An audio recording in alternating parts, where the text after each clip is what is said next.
Salut à tous, on commence ce journal du PSG avec des nouvelles de Kylian Mbappé. Préservé samedi soir face à Lille, le numéro 7 parisien s'est entraîné normalement dimanche et pourra bien tenir sa place ce mercredi face à la Real Sociedad.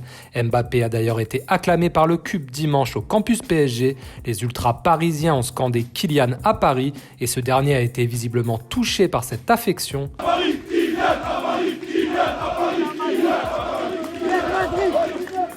La Real Sociedad a elle été battue 1-0 samedi sur sa pelouse par Osasuna et était toujours privée ce lundi de 7 joueurs à l'entraînement dont son capitaine Mikel Oyarzabal. Touché au genou le 3 février dernier, l'attaquant basque est très incertain pour mercredi et pourrait être remplacé par André Silva ou Oumar Sadiq qui cumulent seulement 3 buts cette saison à eux deux. Takefusa Kubo a lui prolongé ce lundi jusqu'en 2029 et sera bien là au parc comme 2000 supporters basques.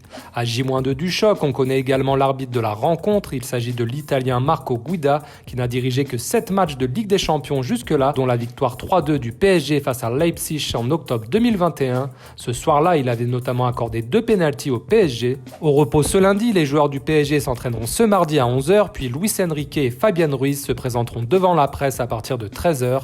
On ouvre désormais le dossier du futur stade du PSG. Selon France Bleu Paris, Valérie Pécresse a sondé les maires des villes franciliennes de plus de 10 000 habitants susceptibles d'accueillir le nouveau stade du PSG. La présidente de la région Île-de-France a demandé aux maires intéressés et qui disposent de réserves foncières ou de friches constructibles suffisantes de la contacter avant le 16 mars. De son côté, Emmanuel Grégoire a déclaré dimanche que le PSG ne quittera jamais le Parc des Princes. Le premier adjoint à la mairie de Paris a également confié qu'il voulait renouer le dialogue avec le PSG, mais en privé et non plus par médias interposés. On termine enfin ce journal du PSG avec Ousmane Dembélé et Randal Kolo Muani, présents dimanche soir à l'Adidas Arena, la nouvelle salle du Paris Basketball. Les deux joueurs du PSG ont assisté à la large victoire du club parisien face à Saint-Quentin en compagnie de leur coéquipier de sélection Ibrahima Konaté. Rai était également présent et a été aperçu avec Anne Hidalgo. Qui sait, peut-être ont-ils parlé du Parc des Princes. Voilà, c'est tout pour aujourd'hui. Merci à tous pour votre fidélité et à demain pour un nouveau numéro.